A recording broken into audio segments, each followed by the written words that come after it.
lost, 'cause I want my freedom and I want my freedom now. Oh, welcome. And thank you all for coming. And undoubtedly will notice that we just expected a few of our best friends, but now we're going to all of our best friends. So we're just here to pile right in and start. I really had it planned that Gloria would be in the narthex and that I would send Catherine and Gordon, my daughter, and Gloria's son, out to get her. And when she came in the door, I would say, oh, there she is. She's always on CP time. Those of you who don't know what CP time is, that's color people time. That is not the time that I like. So you can sit down and begin. But I have to tell you, I went out to the narthex just to wander around, and somebody said, I have a visitor card here. What am I supposed to do with it? Read it. Can't read it. All right. So, skipping over the first part of our okay. Do you remember when we met? I think I do. Okay. 1964. 1964. My family moved into Kensington on Purdue Avenue, and one of the neighbors invited all of the mothers on the block to come and have coffee. And Margaret had a four-year-old Tom and 2-year-old Will, and we had 4-year-old Stephen and 2-year-old Lisa. So, and then there must have been at least a dozen kids on the block.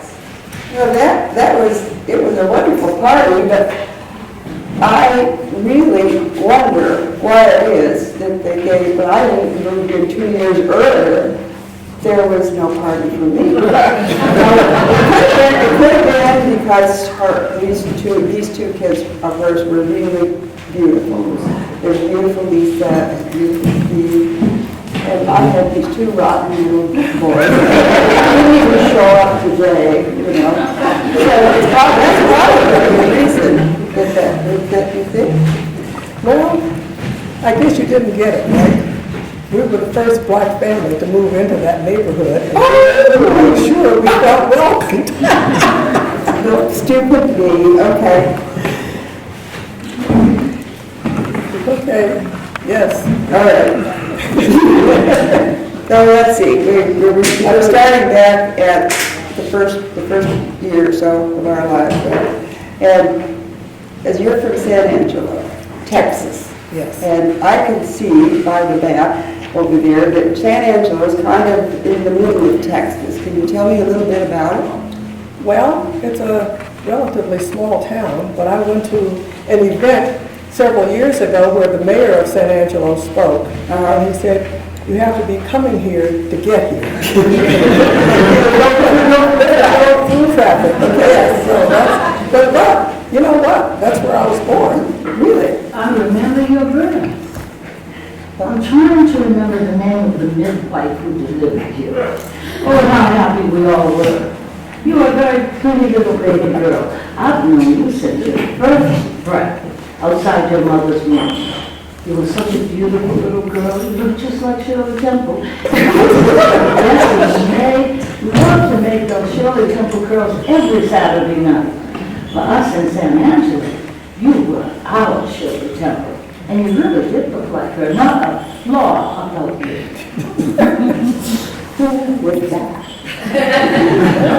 That's my Aunt Ruby. Aunt Ruby. Yeah, Aunt Ruby. Here's a picture of her. Oh, yes.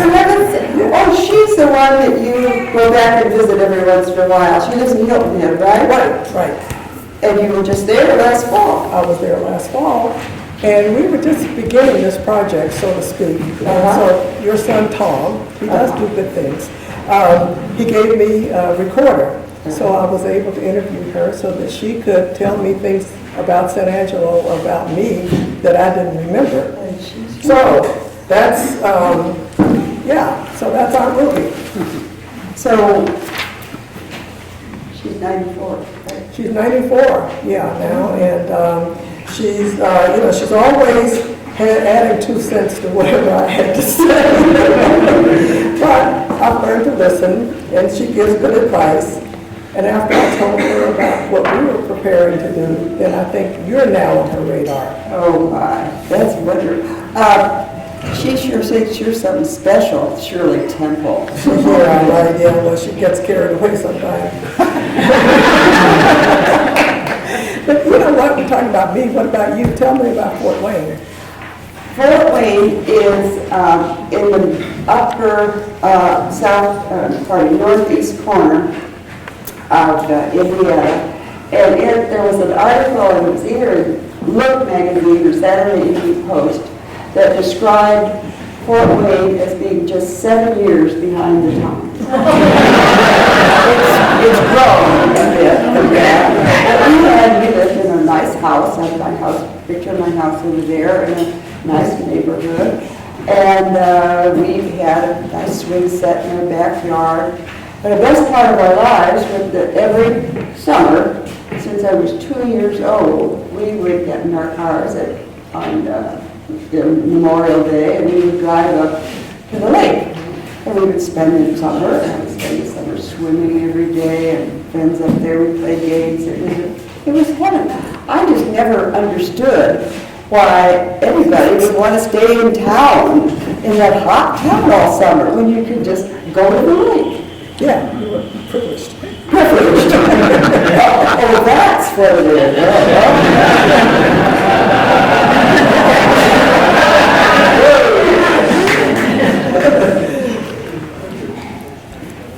So anyway, then we'd always have to come back in the fall, and we would walk 3 blocks to school, to Forest Park Elementary School. What was your school like? Well, you know, what's really interesting is that not too long ago I was cleaning out a file, and I couldn't believe what I found. Look at this. Report cards! 2nd grade! Oh, that's great. San Angelo Public School. San Angelo San Angelo COL. Colored School. Yeah, and then what about the next year? Oh, next year in the 2nd grade, or 3rd grade, and it's Blackshear. Yes, well, they changed the name along the way, and Blackshear was a African-American educator in Texas, and so I guess they decided to name the school after him. And the school went from 1st grade to 12th grade. We were all in one building. Mind you, our Ruby's only 10 years older than me, so we were in the same school. We were in the same school at the same time. One building. One building, yes. Yes, but the thing that always puzzled me was there was a building that was exactly like ours, 3 blocks away. And the Mexican kids went there. Oh, sure. Yeah, that's what they were, called in. And so, but they went to 1st grade to 8th grade. And then in 9th grade, they went to the white school. Well, And I just never understood that because all these kids were neighbors and we played together. but they're just one notch up, I right? guess so. Yes. But they, as I said, they went to a different school. Now, Gloria, just because Blackshear was all black doesn't mean that it wasn't a fine school. Our teachers were determined that we would get a good education, just as good as any white school. From the start, I had teachers who cared about our education. My 1st grade teacher was a left-handed person. When she saw that I was prone to using my left hand, she stopped me and she said, no, you are going to use your right hand because this is a right-handed world. Well, I actually left San Angelo when I was in the 9th grade. But it seems to me that it was certainly college prep. I mean, they intended for the students to go to college. High school? High school, oh yes. In high school, we knew that we were headed to college. And of course, for the boys, being great football players was a way to pay for it. Coaches gave them all the colleges to recruit them. Young Uncle Herschel went to Alabama State on a football scholarship. The thrust was that they were making college students. But college was not just for boys. We all learned how to speak properly, very, very precise. You were taught grammar and how to break down a sentence. You learned You spoke distinctly. We learned speeches. Public speaking was a high priority. We participated in intramural sports. Those of us who were playing tennis had to get up early in the morning to go up to the white school to practice tennis. Playing tennis back then? Yes, we played tennis. My father had put a tennis court in the side yard, and the game would push the ball with, what is that? You push it through with a little wire? Oh, yeah. Croquet. Oh, yeah, that's it. Well, this is kind of scary. She seems to be hearing me too. Oh, yeah. Well, she doesn't miss much. She might learn something.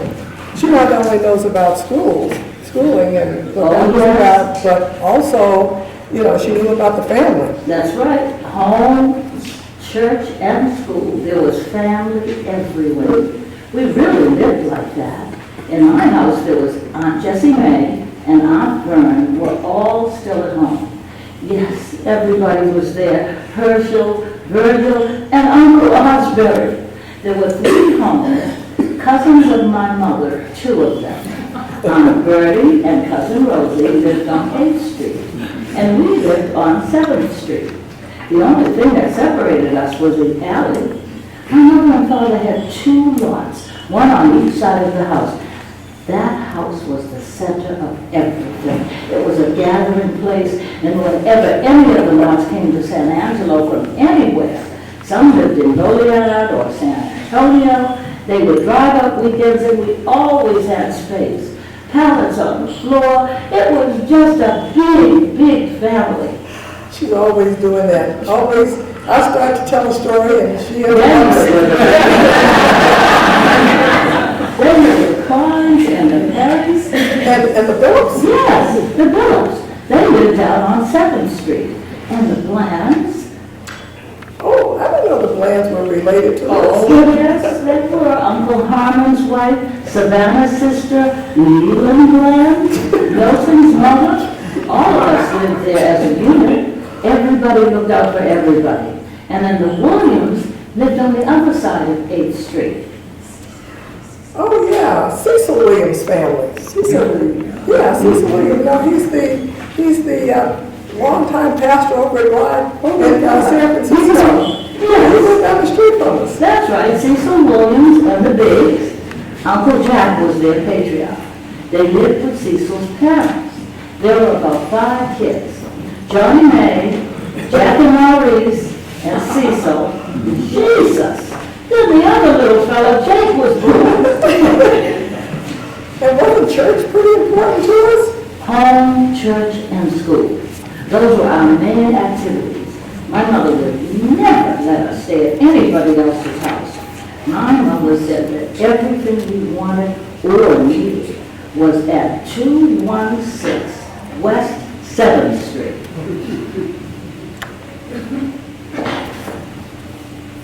Jeez, okay. As I remember, we never had holidays at our house. We had Thanksgiving, Christmas, Easter, you name it. They were all at 216 West 7th Street. It was a joy, just happiness, and we loved it all. Leroy and Thelma would come from San Antonio, and we all stayed together. And then one of them have a hotel? That was Uncle Clarence and Uncle Lloyd. Mama's brothers had a hotel at Randolph and 3rd. And then one of them also had a grocery store. And when one of the uncles got sick, he couldn't take care of the grocery store anymore. Then my parents bought it and moved it to the vacant lot next door to our house. Now, Ruby, I distinctly heard Gloria ask you specifically about church, and you haven't mentioned it yet. Oh my God, it's Cecil. Cecil Williams, is that you? Wow, Jesus, Cecil's here too. Don't you remember? We went to services and events almost every other day. And I was even nicknamed Rev. But our black church, Wesley Methodist, taught us to avoid temptation and live a moral life because that would get us to heaven. When we died, Jesus would grant us salvation, and only then would we be free. That sounded okay, I guess. But why did the white people get their freedom now? Do you remember when we played the game of church? We used to do it every time we could find a dead bird or a lizard and decide to have it. We would have a funeral service, set out chairs with room for the choir and seats for everybody. But my church was not going to be a black church like ours in San Angelo, or a white church. I was going to have every color I knew. I'd say to my brother Dusty, you be black, and to Jack, you be brown, and to our neighbor Donnell, you be yellow. My sister Twitter always complained, shoot, why do I always have to be the white person? But they all got the idea. Our church had room for everybody, not just all colors, but all ages, all kinds of people and beliefs. Well, certainly you have lived out your dream, Cecil, with a diverse congregation over at Glide. Well, maybe we all have. So, oh, okay. All right. Margaret, I think that's enough about me again. I think it's time for you to talk about your family. Well, I can't help but feel a little bit ridiculous and sort of deprived.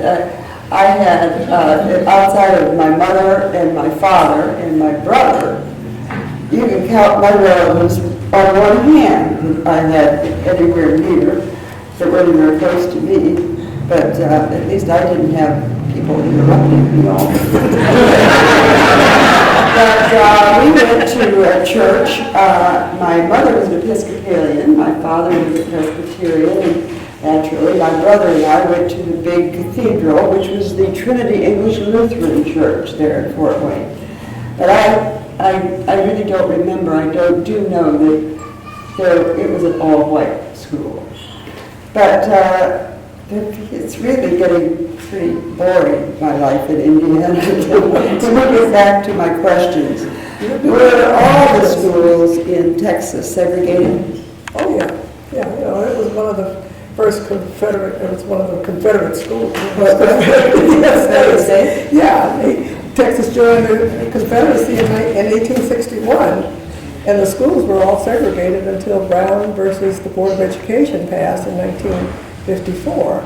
Then in 1955, then the schools in San Angelo were integrated. And then there's always been, you know, the Jim Crow laws, and still are. Yeah. Well, to be painfully honest, And she really is. the only thing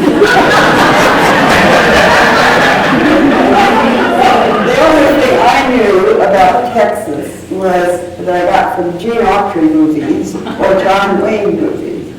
Of course, there weren't any blacks in those, but then there was Blazing Saddles. Or Margaret. Well, the Jim Crow laws in Texas were mainly had to do with accommodations.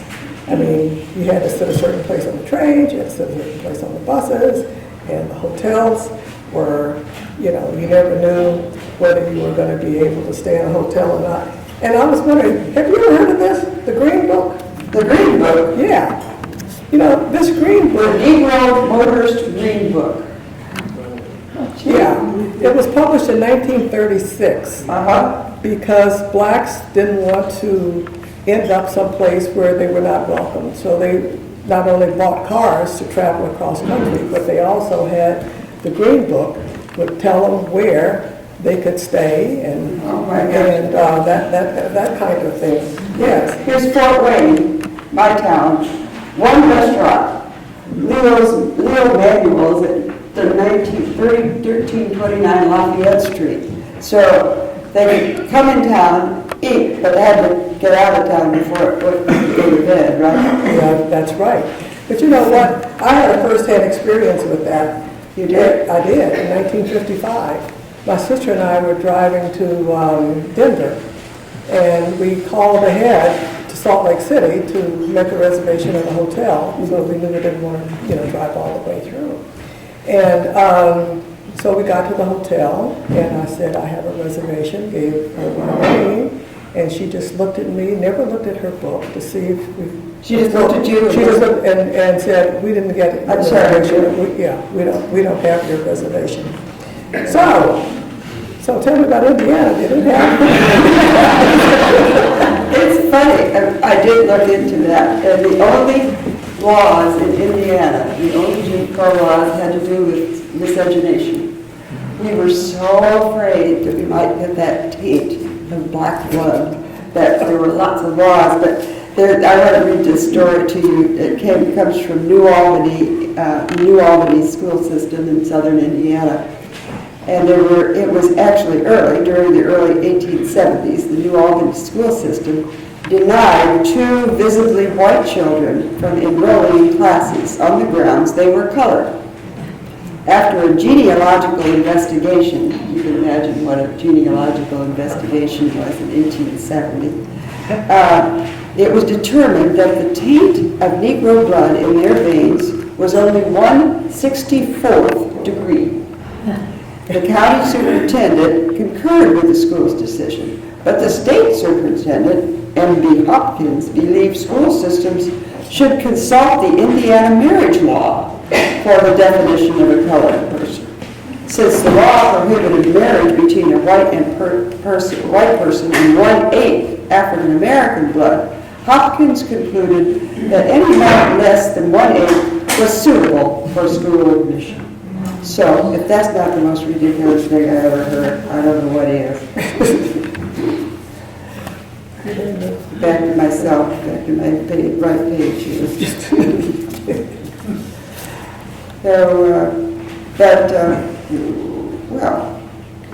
Yeah, shut Ours is Fort Wayne. Yes. In Fort Wayne. You mentioned before, I never saw any people of color, except for one fellow who worked for my grandfather, and I later found out he was Indian, and my brother was quite surprised that I didn't realize it, because he says, why do you think we called him Chief? But, back to you, did you ever ride in the back of the bus? We did not ride the back of the bus. Whoops, I guess she's still with us. And I gather that Ruby did not ride in the back of the bus. Actually, I don't ever remember riding the bus, because our Ruby drove us where we wanted to go in my grandfather's car.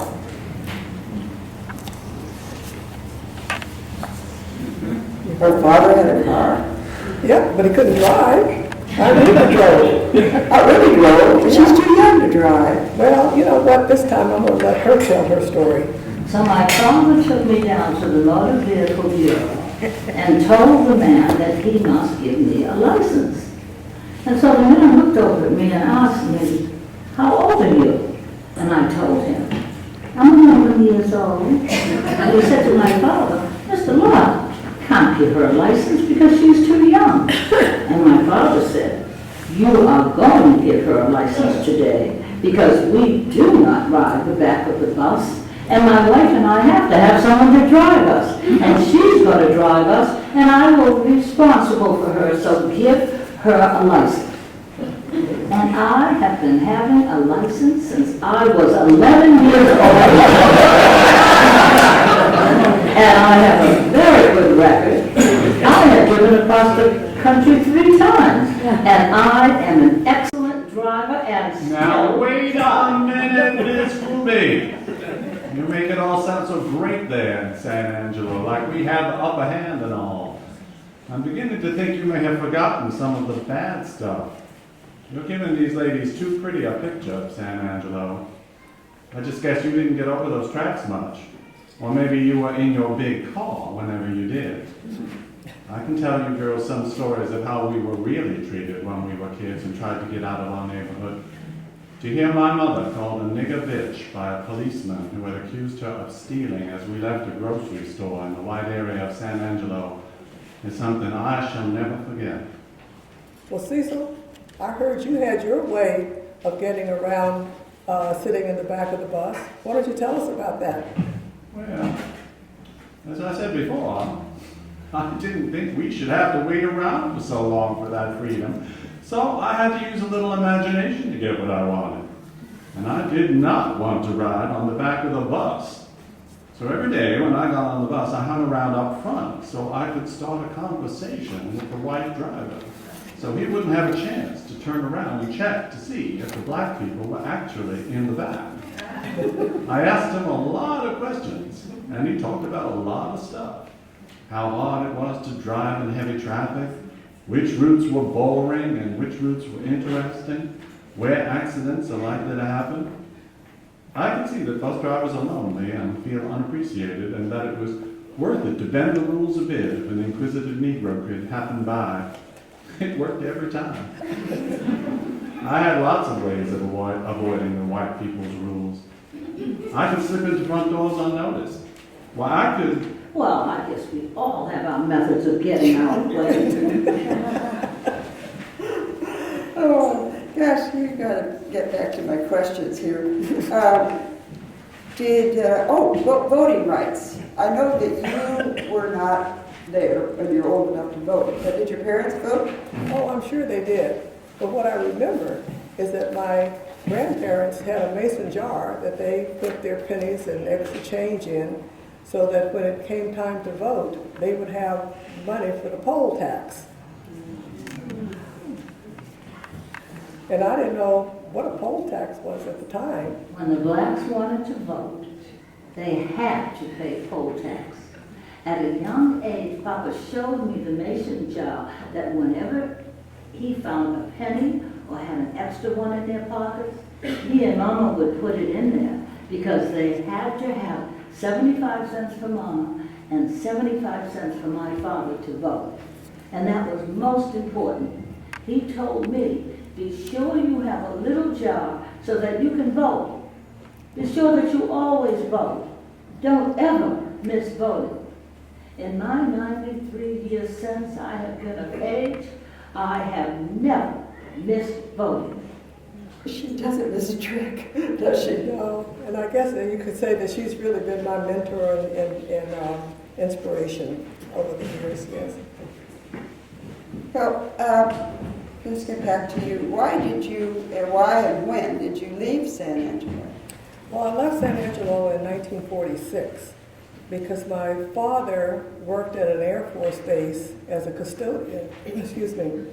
And when the war was over, they had to close the base, and they encouraged all of the employees to apply for jobs wherever there were vacancies all over the United States.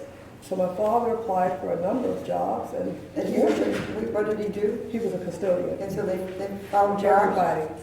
Everybody, had a chance to move someplace else. And so that's what he did, and he fortunately ended up in Berkeley.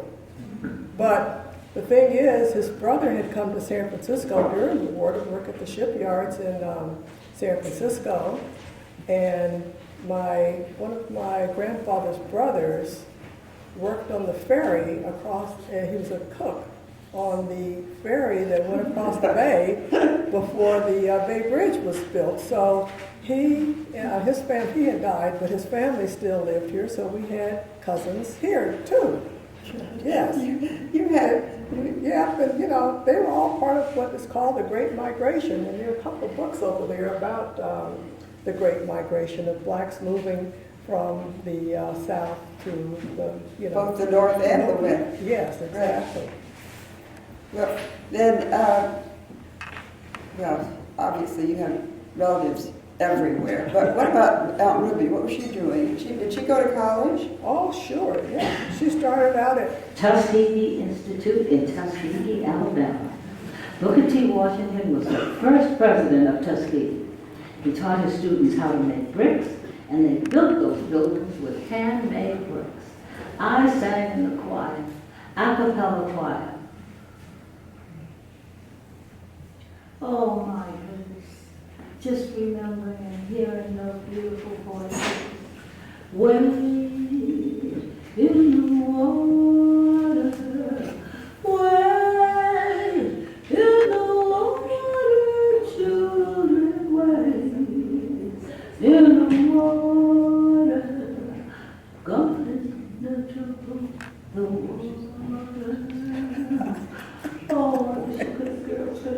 well, the Rockefellers were interested in that choir and invited them to sing for the lighting of the Christmas tree.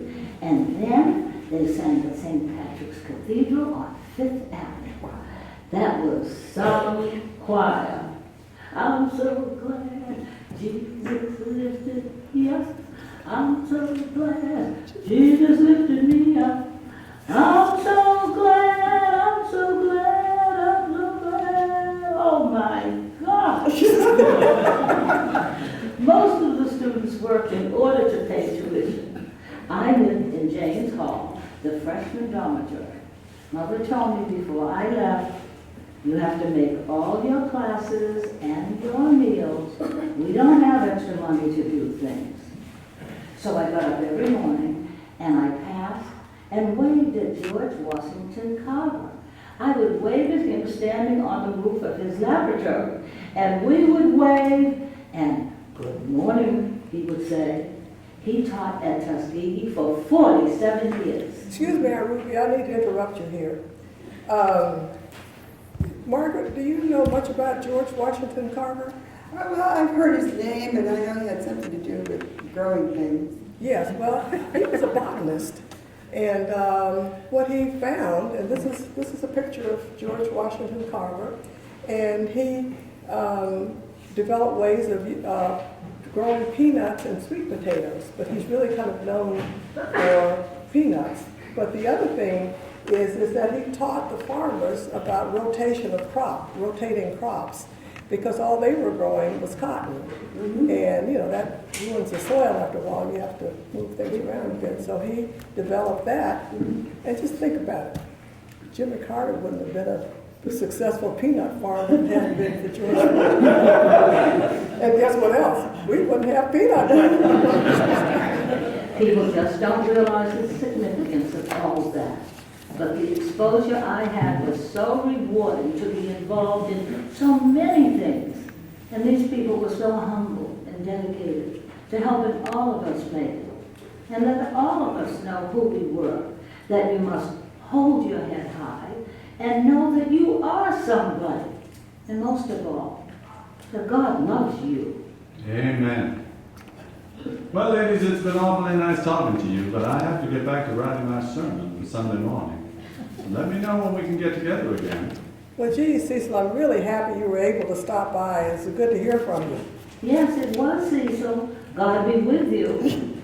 My, he does run on, doesn't he? Now, just where were we? I know just after college. And do you remember my telling you when I came home from college and I was invited to Mrs. Hill's home for lunch? My sister Elizabeth was Mrs. Hill's maid, and Mrs. Hill had helped pay for my tuition. She probably wanted to see if she got her money's worth. When I went to the front door to have lunch, Elizabeth opened the door and said, "You can't come in the front door." I said, "Oh, yes, I can. I've been to college." And so I did.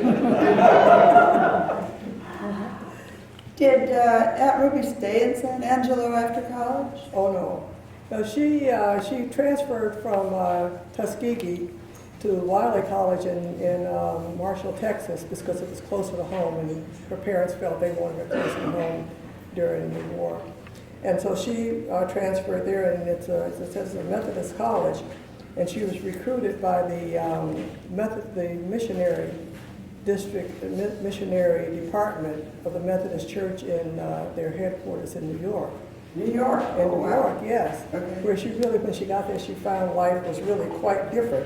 But that didn't seem to stop her. She was also part of the Great Migration, and she describes it as the situation as... Oh, it was unbelievable. I was not surprised to find that you weren't welcome just any way you wanted to live. But after I was married and had children, that's where the not-so-subtle discrimination came in. When Regina started school and I became involved, I knew I had to do something about it. And no, not just at her school, but I had to get downtown to the school board meetings where the blacks had never gone. But I didn't go alone. I got together with some of the other parents and hired a bus. Meeting after meeting after meeting after meeting, and it wasn't long before we didn't have to even fill that bus to get attention. They just saw us coming and changes were made. Well, Ruby, you know what? You didn't stop there, did you? You started Head Start program in St. Albans, right? Oh, yes, I did. I started a program early on, not long after Head Start was instituted. But it wasn't only the children I was interested in. I wanted those parents to get their noses to the grindstone, get their education, and find good jobs. I also told them right off, don't you just go home and waste your time fooling around. Remember, it's all right to have sex, but you don't always have to have a product 9 months later. I think I shocked most of them. Oh, Ruby, you're too much. Oh, but okay, you didn't stop there. You just moved on to other things. You and your husband made some waves when you operated the McDonald's franchise in Long Island. Oh, that's right. I guess that was when I was at the top of my game. Have you ever heard of the NNBMOA? The National Black McDonald's Operators Association? No. Well, there wasn't one until after the one and only first International McDonald's Association meeting in October 1971. You see, my husband Roosevelt wanted to operate a restaurant. And so we had been able to get the franchise for a McDonald's on Long Island in a black area where none had been before. After several years, we had finally been able to coax the neighbors to come in. They had never been welcomed at a McDonald's in the past. When the first International McDonald's Association meeting came along, your mother, my sister to go with me as a representative. We were having a fine time learning about how other restaurants were run. Some good stuff about management. You know, things that we weren't aware of. When the main dinner came along and Ray Kroc invited Paul Harvey to be the main speaker. Oh, I remember him. He was a nasty man. He was out in the Midwest, and he had about a 5-minute program almost every day. He was a Nazi. He was a white supremacist. I can still hear his raspy voice. Well, you can guess that what he said did not go over so well. Nobody is born with a silver spoon. Everyone has to earn what he got. Those too lazy to work should reap the consequences. Idleness and rioting was not going to solve any problem. So I said to your mother, are you hearing what I'm hearing? She said, yes, I am. 3 of us, your mother, another black lady who's, I'm sorry, her name I just don't remember now. We got up and walked out. No, not just up the aisle, but right in front of the podium. I went back to my room, ordered up a typewriter, and wrote a full-page, single-space, Minority Report McDonald's, Theory versus Practice. We hand-delivered this to Mr. Kroc's suite that same evening. An apology was forthcoming, but there were no more international meetings after that. Naturally, there was a fallout. Our restaurant was not able to survive all of the repercussions heaped upon us. But the NBMOA was created out of this experience, and I'm here to tell you it still exists today. Well, yeah, I hadn't heard that story before.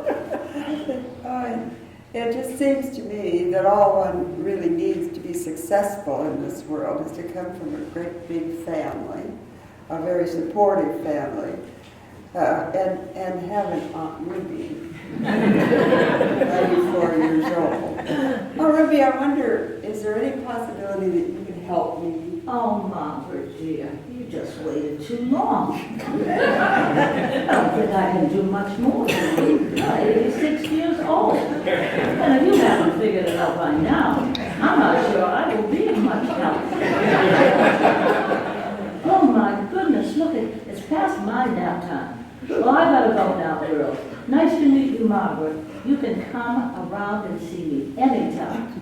Thank you. Well, you can see she always has the last word. But hey, wait a minute. When we started this conversation, it was supposed to be about you and me. Yeah. But I still don't know how you got to California. I was part of the Great Migration too from Indiana. Different situation, but that's how I got. Anyway, you know all about me, and there's nothing much more to tell. You also know how clueless I've been. And it just seems to be that what I've learned about you today is that just where you get, why you are the way you are, why you're so pushy. Why when you find something you are after, you go for it and you get it done, no matter, just like how we do. And the other thing I recall, and that I think is important, is the fact that when Cecil was talking about his sister, Twitter, I think it was Twitter, who didn't want to be the white person. I mean, when I was young, I thought everybody wanted to be like me. I thought everybody wanted to be white. Why would you not want to be white? But not only that, and then I was talking to my friend Marsha Thomas Thompson the other day, and she told me a story that I had not heard before about what it is when we white people do something really stupid, or we try to change the rules in the middle of the game, that the black people say together just two simple words: white folk. That's all they have to say, white folk. And that means, to me, that means, not only don't they want to be like me, but they're making fun of me. So, Gloria, I think that's about it for me today. And I learned all about, I'm going to learn. Well, I think we both still have some more learning to do. We do. This has been really great. But you know what, Margaret? This is not something you're expecting. I'm sure not. I was in Trader Joe's the other day, and I could not believe this card that jumped out at me. Here was a multiracial group of women having tea, and it was called a friendship card, and it says, "Your friendship fits me to a T." Oh, come on.